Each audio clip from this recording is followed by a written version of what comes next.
akka isaan cina keenya dhaabbatan ta'anii jiru. Isa keessaa nus hojii keenya dabalataa godhannee namoota harka qalleessaa homaa waa tokko hin qabne warra waan nyaatan hin qabne gaafachuudhaaf gara keessan dhumne irra namoonni yeroo nuu kennanii akkasin rakkina keessa jirtan namoonni nutti himaniiru waan ta'eef rakkoo isin qabdan maaliidha, akkamitti jiraattu, jireenyi keessan akkamidha?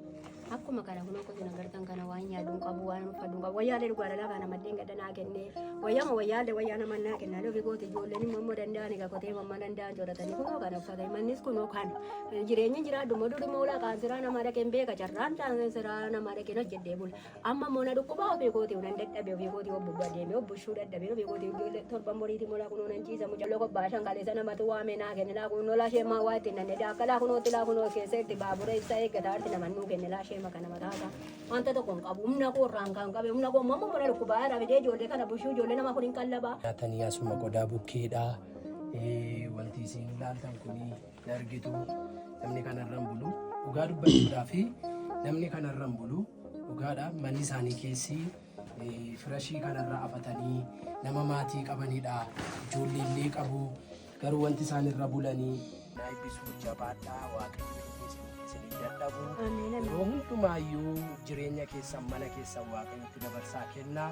Gooftaan inni dachee kanarratti isin fidee waan nyaattan isin dhowwatu saba bal'aa qabdu. Sabni keenya gargaarsatti beekamaadha waan ta'eef waaqayyo rakkina kana jalaa isin baasaa.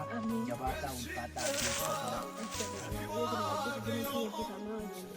waggaa irratti ta'e malee guyyuma tokko hin bayyaannan iddeen mana dhaabbachaa waggaa 22 jiru qoddeessi mana koo keessatti boqonni inni mogommaa fi namaarratti qoraan bambaan gaafa dandee qoraan baan ceebisee ijoollee kana bishaa gaafa dadhabe immoo qaasiraa namaadha tumaalee namaatu waan hin barbaadin inni nama dafa kenni ijoollee koo guddise kunooti carraan beeka achi ni ta'e mukaan mukalatti garuu amma immoo dhukkuba buusaama biyya kana keessa dhufeetu na qabee sammuu koo gararraa ta'e amma sammaa kana ittiin darban kaleessaa argee ijoollee koo dhabbuu argatu deemu akkasuma natti darbataa baawa. Nuti samma humna keenya kanaan waan rakkatan ammasitti amma namoota keenya biraan keenya.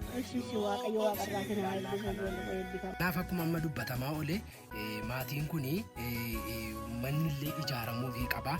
Ganna kana bokkaan itti rooba waan ta'eef akkuma argitan qilleensa baay'ee galcha qaawwaa duwwaadha. Qorqorroon isaas baay'ee dhimmisaa. Siree bultii illee isaan barbaachisaa. Midhaan nyaatan illee isaan barbaachisaa. Akkasuma uffata illee isaan barbaachisaa. Kanaaf maatii kana bira haa dhaabbannu.